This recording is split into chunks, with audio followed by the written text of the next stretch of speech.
الحمد لله رب العالمين والصلاة والسلام على سيد الأنبياء والمرسلين محمد وعلى آله وصحبه أجمعين أما بعد أعوذ بالله السميع العليم من الشيطان الرجيم من همزه ونفخه ونفثه بسم الله الرحمن الرحيم وأطيعوا الله ورسوله إن كنتم مؤمنين رب اشرح لي صدري ويسر لي أمري واحلل عقدة من لساني يفقهوا قولي رب زدني علما۔ ہر قسم کی حمد و ثنا اللہ تعالیٰ کو لائق ہے جو اس کائنات کا اکیلا خالق و مالک ہے۔ درود و سلام حضرت محمد مصطفیٰ صلی اللہ علیہ وآلہ وسلم پر، جن کو اللہ تعالیٰ نے ہمارے لیے نمونہ بنا کر بھیجا ہے۔ عزیز طلبہ، اس سے پہلے آپ 4 احادیث نبویہ کا ترجمہ اور تشریح پڑھ چکے ہیں۔ اسی طرح موضوعاتی مطالعہ کے 2 اسباق گزر چکے ہیں، اور اسی طرح سے آپ نے سورۃ الانفال کے پہلے 5 رکوع بھی پڑھ لیے ہیں۔ یہ اسی سلسلے کا آج 10واں لیکچر ہے۔ اس میں آج ہم حدیث نمبر 5 اور 6 کا ترجمہ اور تشریح پڑھیں گے۔ حدیث نمبر 5 ہے، اعوذ باللہ من الشیطان الرجیم، بسم اللہ الرحمن الرحیم۔ لا یؤمن احدکم حتی یکون ہواہ تبعا لما جئت بہ۔ لا کا مطلب ہوتا ہے نہیں، یؤمن ایمان والا یا مومن، احدکم تم میں سے کوئی، حتی یہاں تک کہ یکون ہو جائے، ہواہ اس کی خواہش، تبعا اس کے تابع، لما جو جئت بہ میں لایا ہوں۔ لا یؤمن احدکم حتی یکون ہواہ تبعا لما جئت بہ کا بامحاورہ ترجمہ یہ ہوگا کہ تم میں کوئی شخص اس وقت تک مومن نہیں ہو سکتا جب تک اس کی خواہشات اس تعلیم کے مطابق نہ ہو جائے جو میں لایا۔ اب اس حدیث میں درس کیا دیا گیا ہے، پیغام کیا ہے؟ اس حدیث مبارکہ میں دراصل نبی کریم صلی اللہ علیہ وآلہ وسلم کی اتباع اور پیروی کی تعلیم دی گئی۔ حدیث کی تشریح کی طرف چلتے ہیں۔ دراصل مومن وہی ہے جس کی ساری زندگی دین اسلام کے مطابق گزرے، اور آپ جانتے ہیں کہ دین کے قوانین کا مجموعہ قرآن اور حدیث ہے۔ تو مومن کے لیے یہ ضرورت آتا ہے کہ وہ اپنی تمام خواہشات دین اسلام کے تابع رکھے، وہ اللہ تعالیٰ اور نبی کریم صلی اللہ علیہ وآلہ وسلم کے بتائے ہوئے طریقے کے مطابق اپنی زندگی بسر کرے۔ اس کے ساتھ ایک بات اور بھی ضروری ہے جو ایک مسلمان کو جس کا جاننا ضروری ہے، وہ ہے نیکی اور بدی کا شعور رکھنا۔ اگرچہ انسان کی فطرت میں نیکی اور بدی دونوں کا شعور رکھا گیا ہے، انسان کی فطرت میں یہ چیز موجود ہوتی ہے کہ یہ چیز اچھی ہے، یہ چیز بری۔ جھوٹ کسی بھی مذہب کے، دنیا کے کسی بھی انسان سے اگر آپ دریافت کریں تو وہ آپ کو یہی کہے گا کہ جھوٹ ہمارے ہاں بھی بہت برا عمل ہے۔ بددیانتی، خیانت، فراڈ کرنا، یہ بھی ہر مذہب میں، ہر مذہب اور ہر قوم کا انسان آپ کو یہی کہے گا کہ فراڈ بہت بری چیز ہے۔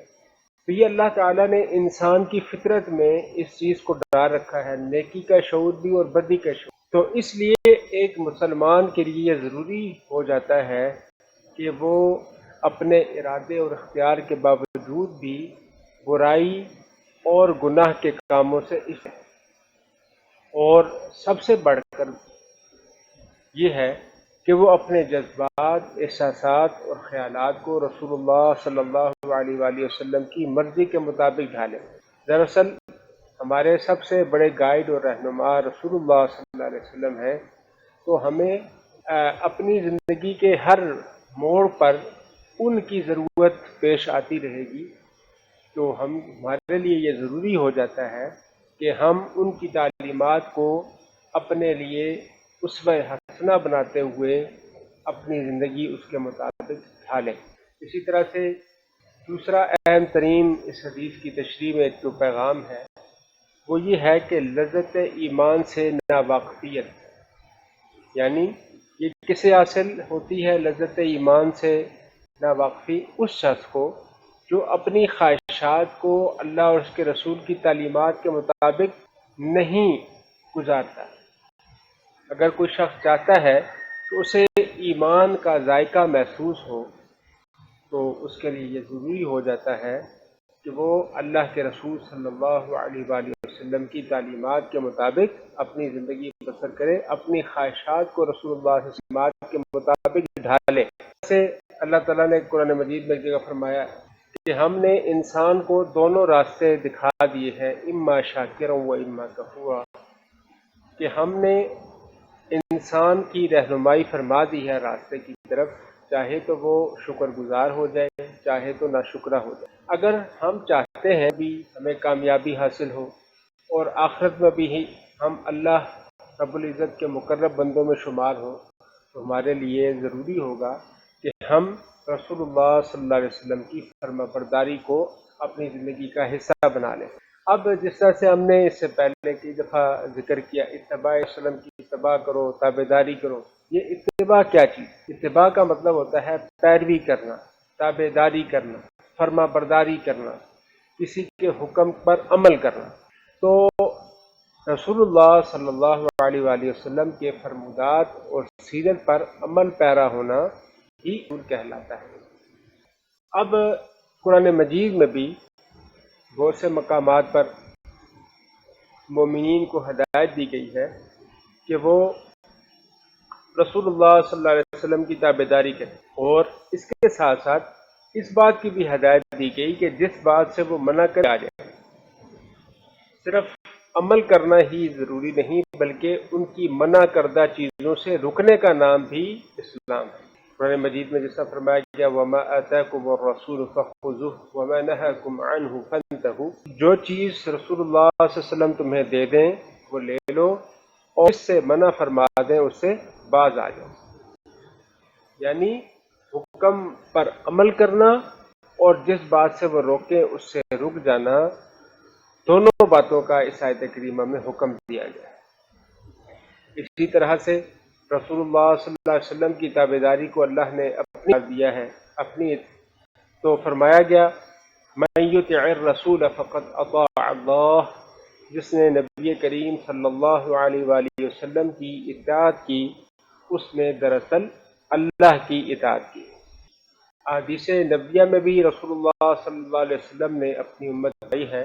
ایک حدیث مبارکہ میں آپ علیہ السلام نے فرمایا من اطاعنی دخل الجنہ، ہم میں سے ہر بندہ چاہتا ہے کہ اس کا ٹھکانہ جنت میں ہو، وہ جب اس دنیا سے جائے تو اسے فوری طور پر جنت میں بھیج دیا جائے، ہر ایمان کی خواہش ہے، لیکن اس کے لیے رسول اللہ صلی اللہ علیہ وسلم نے راستہ بھی دکھا دیا ہے۔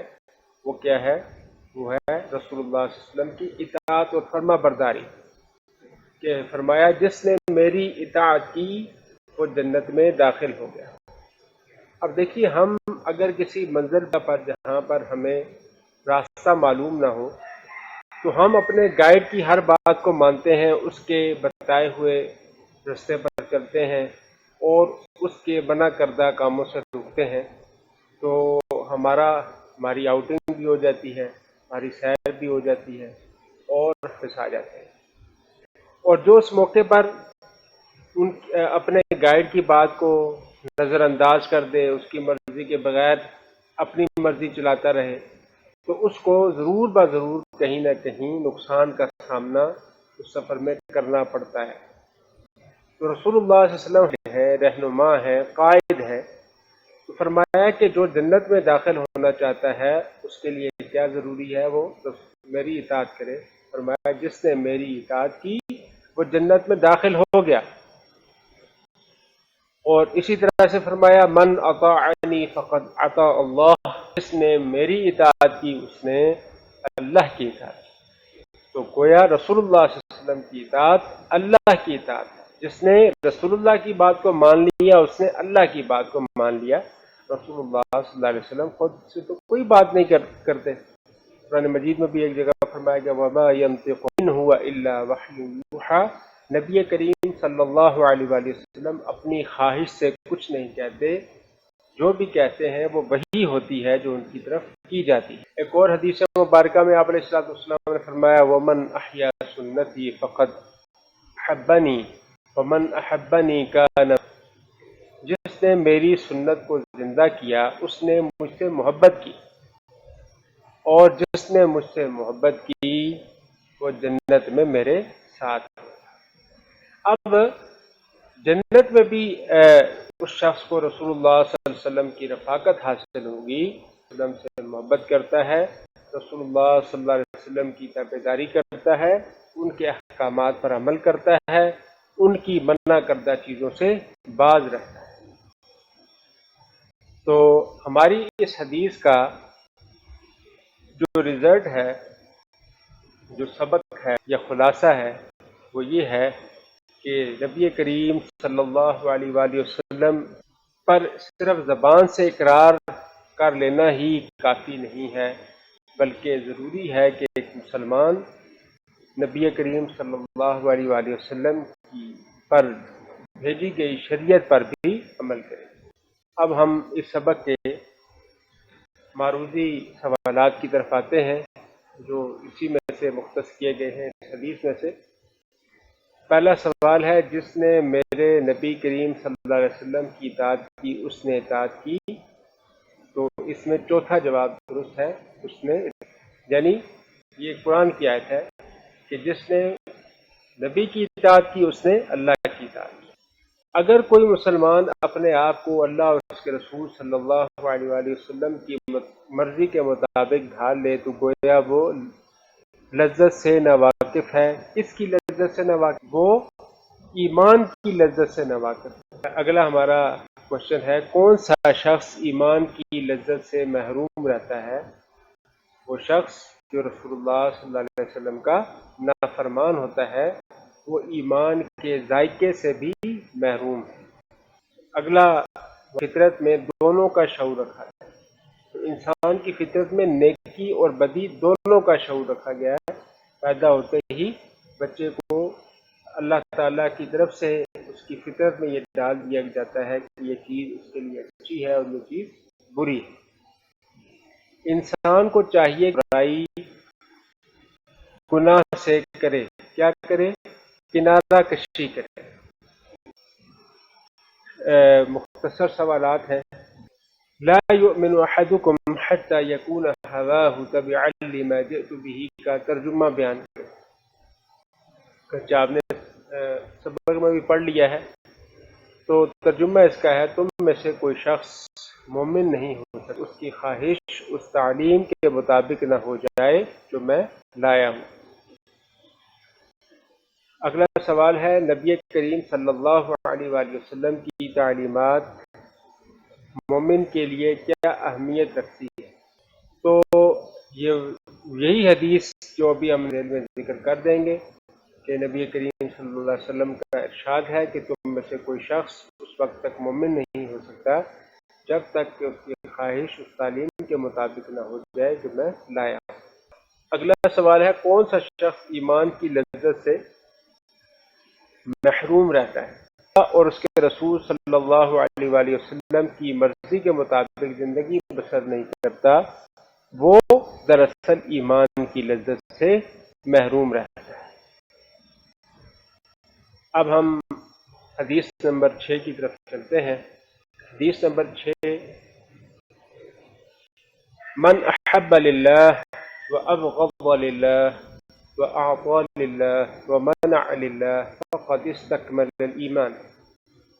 حدیث ہے، من محبت کی للہ اللہ کے لیے، وابغض اور بغض رکھا للہ اللہ کے لیے، وأعطى اور عطا کیا للہ اللہ کے لیے یعنی اللہ کی رضا کے لیے، ومنع للہ وہ بھی استعمال ہوتا ہے، للہ اللہ کے لیے، فقد استکمل تو یقیناً اس نے مکمل کر لیا الایمان ایمان کو۔ پھر سنیں، من احب للہ جس نے محبت کی اللہ کے لیے، وابغض رکھا اللہ کے لیے، واعطى اور عطا کیا للہ اللہ کے لیے، ومنع اور روکا منع کیا للہ اللہ کے لیے، فقط تو گویا استکملا، اس نے مکمل کر لیا الایمان، ایمان کو۔ تو اس حدیث کے مطابق ضروری ہے ایک مسلمان کے لیے کہ وہ اپنے تعلقات کو اللہ کی رضا مندی کے تابع کر لے، اس صورت میں ہی اسے ایمان کی تکمیل نصیب ہوگی۔ اب عزیز طلبہ، ہم نبی کریم صلی اللہ علیہ وآلہ وسلم نے اس حدیث مبارکہ میں 4 چیزوں کو ایمان کی تکمیل قرار دیا، یعنی جو بندہ 4 یہ اعمال کر لے تو اس نے اپنے ایمان کو مکمل کر لیا۔ پہلا کیا ہے کہ انسان کسی سے محبت کرے، محبت کا مقصد اللہ کی رضامندی کا حصول ہونا چاہیے۔ کسی سے بغض رکھے تو اللہ کے لیے کہ اللہ نے اللہ اس شخص سے نفرت کرتا ہے تو میں بھی اس شخص سے نفرت کروں۔ کسی کو عطا کرے تو اللہ کے راستے میں خرچ کرے تو وہ اللہ کی رضامندی کے حصول کے لیے کرے۔ کسی کو کچھ دینے سے ہاتھ روکے تو صرف اللہ کے لیے، یعنی ہاتھ جو روک رہا ہے خرچ کرنے سے اپنے ہاتھوں کو جو اس سے روکا ہے، اس کا مقصد اللہ تعالی نے اس عمل سے روک رکھا۔ حدیث مبارکہ میں یہ بات ایک مسلمان کو سمجھا دی گئی ہے کہ ایک مسلمان کے لیے ضروری ہے کہ وہ اپنی پوری زندگی اللہ تعالی کی بارگاہ میں مکمل خود سپردگی کے ساتھ گزارے، یعنی اپنے آپ کو مکمل طور پر اس کا جینا مرنا، اس کی عبادت، اس کی قربانی اللہ تعالی کی محبت کے حصول کے لیے ہونی چاہیے، تاکہ وہ دنیا میں بھی کامیاب ہو سکے اور اسے آخرت میں بھی کامیابی اور کامرانی حاصل ہو سکے۔ اور اس بات کی وضاحت بہت خوبصورت الفاظ فرمائی ہے آپ نے۔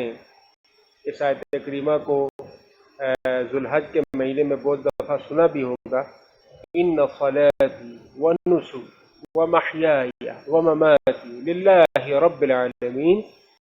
تو کتنے ایک جملے میں جناب ابراہیم علیہ السلام فرمایا ان صلاتی، بے شک میری نماز، ونسکی میری قربانی، ومحیای میرا زندہ رہنا، ومماتی اور میرا مر جانا، میری موت، للہ اللہ ہی کے لیے ہے، رب العالمین، یعنی میری نماز، میری قربانی، میرا زندہ رہنا اور میرا مرنا اس خالق کائنات کے لیے ہے جو انسانوں کا نہیں، جانوروں کا نہیں، فرشتوں کا نہیں، بلکہ تمام جہانوں کا پروردگار۔ اس چیز کو اگر انسان مد نظر رکھ لے، اپنی زندگی کا مقصد بنا لے، تو یہ ہو نہیں سکتا کہ کوئی انسان گمراہ ہو سکے یا گمراہی کے راستے پر چل سکے۔ اب جو پہلا حصہ ہے اللہ کے لیے محبت، اللہ رب العزت انسان سے بے پناہ محبت کرتا ہے۔ اگر وہ محبت نہ کرتا ہوتا تو ہمیں پیدا کرنے کے بعد اسی طرح بغیر خوراک کے، بغیر کھانے پینے کے چھوڑ دیتا ہے، بغیر کسی ہدایت کے چھوڑ دیتا ہے۔ لیکن دیکھیے اس نے ہمارے کھانے پینے کا بھی بندوبست کو بھی مکمل رکھا، اور اس کے ساتھ ساتھ پھر سب سے بڑی چیز جس کے لیے اس نے دنیا میں انسان کو بھیجا تھا کہ اس کو ایک بڑے امتحان کے لیے یہاں پر بھیجا گیا تھا، اس امتحان کو پریپیئر کروانے ایک مشفق استاد حضرت محمد مصطفیٰ صلی اللہ علیہ وآلہ وسلم کو بھی رہنمائی کے لیے بھیج دیا۔ اگرچہ ہر قوم میں انبیاء اور رسول بھیجے گئے ہیں، لیکن آخر میں، سب سے آخر میں ہمارے پاس جن کو بھیجا گیا وہ رسول اللہ صلی اللہ علیہ وسلم، تو یہ اس کا کتنا بڑا احسان ہے۔ تو ضروری ہو جاتا ہے کہ پھر انسان کو بھی یہ چاہیے کہ وہ اپنی محبتوں اور الفتوں کا مرکز اللہ تعالیٰ کی ذات ہی کو قرار دے۔ دنیا میں جس سے بھی محبت کرے، نبی کریم صلی اللہ علیہ وآلہ وسلم نے فرمایا وَأَن يُحِبَّ الْمَرْءُ لَا يُحِبُّهُ إِلَّا لِلَّهِ کہ بندہ اگر کسی سے محبت کرے تو وہ صرف اور صرف اللہ کے لیے محبت کرے۔ اسی حوالے سے ایک واقعہ ہے کہ قوم بنی اسرائیل میں ایک شخص کسی انجان بستی کی طرف جا رہا تھا، تو راستے میں ایک فرشتہ اس کے پاس آیا، اس سے سلام دعا دی اور اس سے پوچھا جناب آپ کے کیا حالات ہیں، ٹھیک ہیں؟ ذات کرسی کے بعد اس سے پوچھا تو کہا کہ جناب میں فلاں بستی کی طرف جا رہا ہوں۔ تو کہا کہ فلاں بستی میں آپ کا کیا کام ہے؟ اس نے کہا کہ جناب میں فلاں بستی میں فلاں ایک نیک انسان ہے، اس سے ملنے کے لیے جا رہا ہوں۔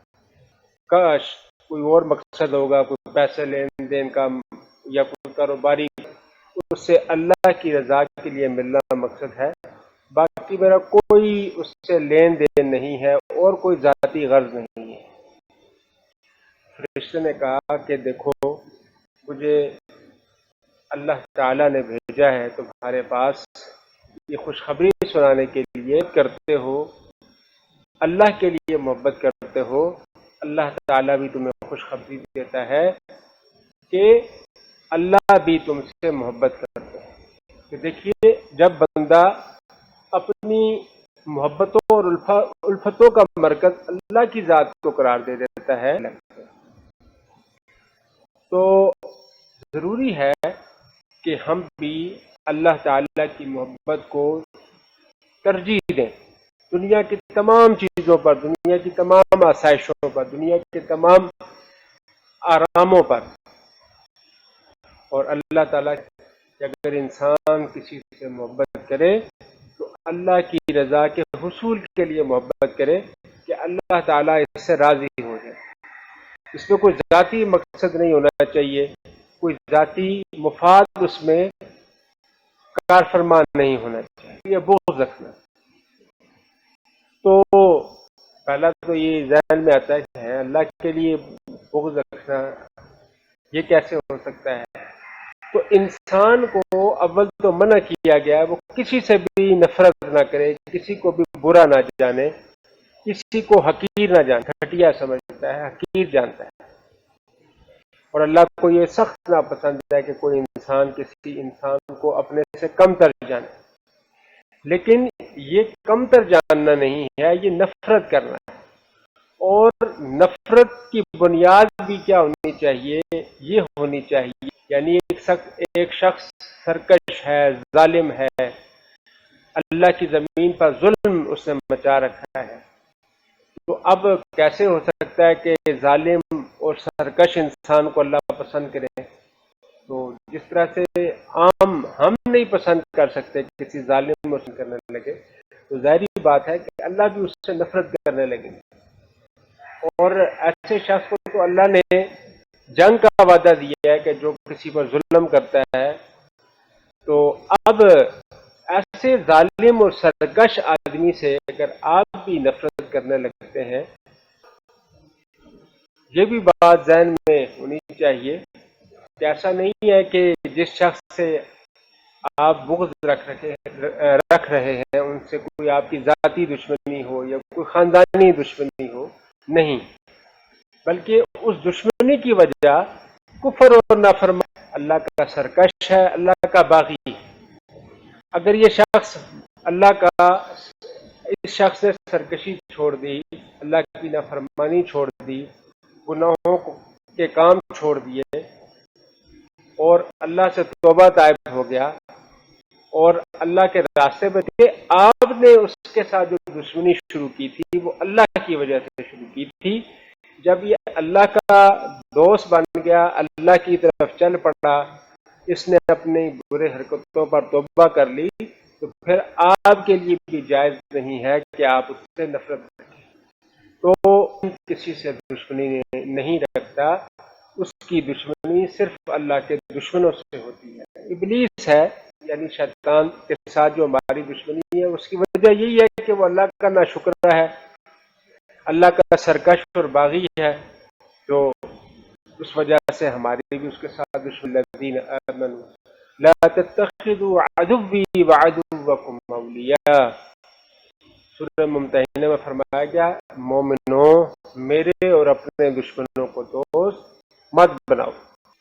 اگلے حصے میں فرمایا کہ اللہ کے لیے عطا کرنا، یعنی تیسرا جو حصہ تھا، تو اس میں بھی اس کی مکمل جو کاوش ہے وہ اس لیے ہے کہ اللہ تعالیٰ اس سے خوش ہو جائے یہ مال جو وہ اللہ کے راستے میں خرچ کر رہا ہے۔ اس کی بنیاد کوئی ریاکاری یا دنیا شامل ہو گئی کہ کل میں اس سے بھی کوئی کام لے لوں گا کہ یہ میرا کل کوئی کام کر دے گا، یا سستی شہرت حاصل کرنا ہے کہ لوگ کہیں واہ کتنا بڑا سخی آدمی ہے، تو یہ جو ریاکاری کر دی اس نے، تو اس میں اس کے اصغر قرار دیا گیا ہے۔ تو اگر یہ چیزیں اس کے اندر شامل ہو گئیں تو پھر سارے کا سارا عمل اور اجر ضائع ہو گیا۔ اس طرح کے سورۃ الدہر میں فرمایا لا نرید منکم جزاء ولا شکورا، کہ جب وہ اللہ کے راستے میں اللہ کے بندے ہیں کہ ہم تم سے کوئی بدلہ نہیں چاہتے اور کوئی شکریہ کے طلبگار نہیں ہیں۔ تو مومن اپنا مال اللہ کی راہ میں صرف اللہ کو راضی کرنے کے لیے خرچ کرتا ہے، ریاکاری یا دکھاوے کے لیے خرچ نہیں کرتا۔ زکوٰۃ جب ان کو خرچ کرنے کا مقصد صرف اللہ کو راضی کرنا ہو، اللہ تعالیٰ نے مومنین کی صفات بیان کرتے ہوئے فرمایا ہے ينفقون اموالهم ابتغاء مرضات اللہ، وہ لوگ اپنے مال کو خرچ کرنے کے جو کاز ہے ان کے پیچھے مقصد ہے وہ صرف یہ ہے کہ اللہ تعالیٰ خوش ہو جائے، تھا کہ اللہ کے لیے اپنے مال کو روکے۔ تو اس سے مراد کیا ہے کہ وہ جگہیں جہاں مال خرچ کرنے سے اللہ کی ناراضگی کا امکان ہو وہاں مال خرچ کرنے کی ممانعت کر دی گئی۔ یعنی اگر کسی کو مال تعالیٰ نے ہاتھ روکنے کا حکم دیا، اللہ تعالیٰ نے فرمایا وَلَا تُبَذِّرْ تَبْذِيرًا إِنَّ الْمُبَذِّرِينَ كَانُوا إِخْوَانَ الشَّيَاطِينِ، اور فضول خرچی مت کیا کرو، بے شک فضول خرچی کرنے والے شیطان معاش کے کاموں پر، ریاکاری کے کاموں پر، اگر کوئی بندہ مال خرچ کر رہا ہے تو یہ اپنا سارے کا سارا اجر ضائع کر رہا ہے۔ اللہ کے ہاں اس کو اس پر ثواب ملنے کے بجائے یہ اس کے لیے عذاب بن جائے گا، یعنی وہ شخص اللہ کا دشمن ہے۔ یہ سارے وہ کام ہیں جو اللہ کو ناراض کرنے والے ہیں۔ تو یہ اس وجہ سے اس نے اپنے اس مال کو روک لیا ہے کہ وہ شخص کہ اللہ اس سے ناپسند کرتے ہیں اور اللہ تعالیٰ نے اس کام پر مال خرچ کر، تو اس حدیث کا حاصل یہ ہے، رزلٹ یہ ہے، خلاصہ یہ ہے کہ مسلمانوں کو اپنی دوستی، اپنی دشمنی، اپنی سخاوت اور اپنے مال کی حفاظت ہر چیز اللہ کی خوشنودی کے لیے کرنی چاہیے، شہرت کے لیے۔ حدیث پاک میں بھی ہمیں اس بات کا درس دیا گیا ہے کہ ہماری دوستی، دشمنی، عبادت اور قربانی صرف اللہ کی رضا کے لیے ہونی چاہیے۔ ہمارے پہلے حصے میں شامل ہے، سوال ہے حدیث کے مطابق تکمیل ایمان کے اصول ہے، تو آپ نے شروع میں پڑھ لیا کہ جس نے اللہ کے لیے محبت کی، اللہ کے لیے نفرت کی، اللہ کے لیے اصول ہو گئے۔ انسان کو چاہیے کہ اپنی محبتوں کا مرکز بنائے کس سے؟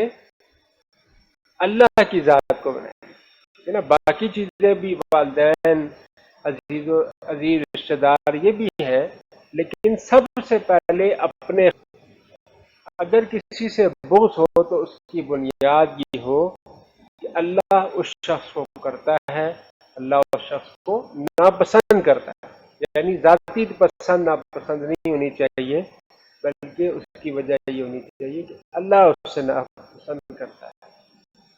تو اس کی بنیاد ریاکاری یا ڈیش نہ ہو، ریاکاری یا شہرت نہ ہو. ٹھیک ہے جی. اگر کسی کو مال عطا کریں تو اس کی بنیاد ریاکاری یا شہرت نہ ہو، ریاکاری یا دنیاوی غرض نہ ہو. تو اگلا ہے انسان سے بے حد اور بے شمار محبت رکھتا ہے اللہ تعالی. نمبر 6 کے حوالے سے ہے. پہلے تو آپ نے اس حدیث کا ترجمہ لازمی یاد کرنا ہے. کسی بھی حدیث کا ترجمہ مختصر سوالات میں دے دیا جاتا ہے.